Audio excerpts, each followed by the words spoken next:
Salut tout le monde, aujourd'hui on se retrouve pour la partie 2 du livre Le Petit Chaperon Rouge. Alors, on reprend à la page où on est arrivé. Qui est là? Cria la grand-mère. C'est moi, le petit chaperon rouge, dit le loup. Je t'apporte de la galette et du vin, ouvre-moi. Tu n'as qu'à tirer le loquet, cria la grand-mère. Je ne suis trop faible pour me lever. Le loup tira le loquet et la porte s'ouvrit. Sans dire un mot, il alla tout droit jusqu'au lit et avala la grand-mère.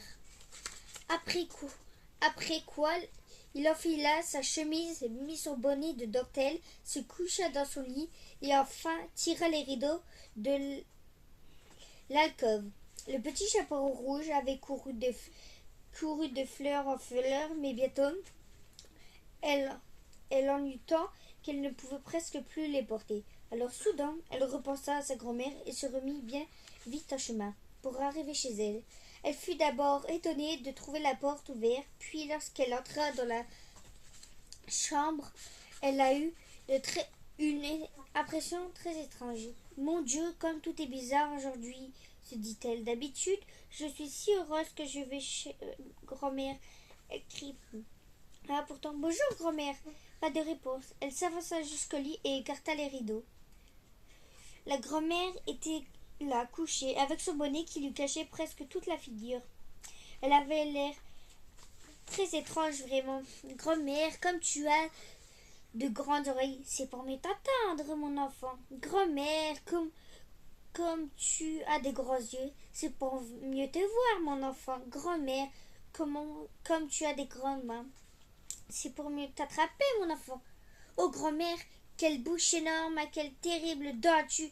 C'est pour mieux te manger, rugit le loup. C'est pour mieux te manger, rugit le loup, en bondissant hors du lit. Il avala tout rond le pauvre petit chaperon rouge. Son appétit satisfait, le loup retourna se coucher dans le lit et s'endormit aussitôt. Comme il ronflait terriblement, le chasseur qui passait devant la maison l'entendit. Qu'a donc la vieille femme à ronfler si fort? Se demande-t-il. Il faut en avoir le cœur net. Entrons et voyons si tout va bien. Il entra donc dans la chambre et s'approchant du lit, il reconnut le loup. C'est ici que je te trouve, vieux bandit, dit le chasseur. Depuis le temps que je te cherche. Il allait épauler son fusil quand tout à coup l'idée lui vint que le loup avait peut-être mangé la grand-mère et qu'il pouvait être encore temps de la sauver. Au lieu de tirer, il a pris donc des ciseaux et se mit à couper le ventre du loup endormi. Au deuxième ou au troisième coup de ciseaux, la vive couleur rouge du chaperon attira son regard. 2 ou 3 coups de ciseaux encore, et la fillette sauta dehors en s'écriant. Oh là là, comme j'ai eu peur, comme il faisait si noir dans le ventre du loup. Puis la vieille grand-mère sortit à son tour, mais c'est à peine si elle pouvait encore respirer. Le petit chaperon rouge courut chercher de grosses pierres et l'enfourrèrent dans le ventre du loup. Ainsi, quand elle se réveilla et voulut s'enfuir, les pierres pesaient si lourd qu'il s'effondra et tomba mort sur le carreau.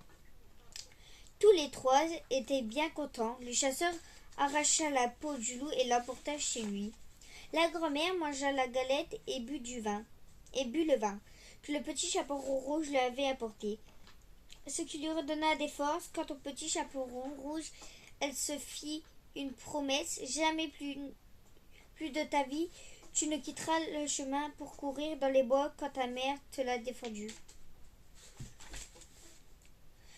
On raconte encore une autre fois comme le petit chaperon rouge apportait de nouveau de la pâtisserie à sa vieille grand-mère. Un autre loup essayait de lui conter Fleurette et de la faire sortir du chemin. Mais elle s'en garda bien et continua à marcher tout droit. Arrivée chez sa grand-mère, elle lui raconta qu'elle avait rencontré le loup et qu'il lui avait souhaité le bonjour, mais qu'il l'avait regardé avec des yeux méchants. Si je n'avais pas été sur la route, il m'aurait dévoré, ajouta-t-elle. Viens, lui, dit sa grand-mère.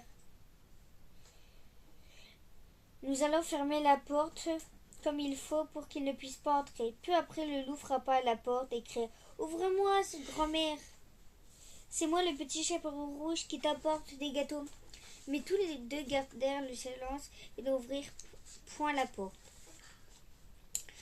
Notre compère Grissonnet fit alors plusieurs fois le tour de la maison à pas feutrés. Et pour finir, il sauta sur le toit, décide à attendre que le petit chaperon rouge revienne, revienne chez elle le soir pour la guetter dans le noir et la manger. Mais la grand-mère douta bien de ce qu'il avait dans la tête. Prends le seau, mon enfant, dit la vieille femme au petit chaperon rouge. J'ai fini de cuire des saucisses hier. Va verser le seau de cuisson dans une grande hoche dehors.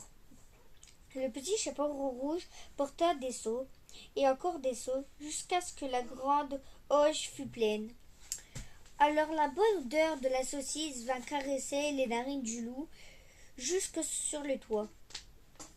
Il se pencha pour voir et renifler et tordant le cou tant et si bien qu'il ne put plus se retenir et se mit à glisser. Des garagolos du toit, il tomba droit dans l'auge de pierre où il se noya. Toute dilerette, le petit chaperon rouge regagna sa maison et personne ne lui fit de mal. Fin. Merci. On a un nouveau petit chaperon rouge. C'est le petit chaperon rouge. Mais c'est la même chose. Mais voilà.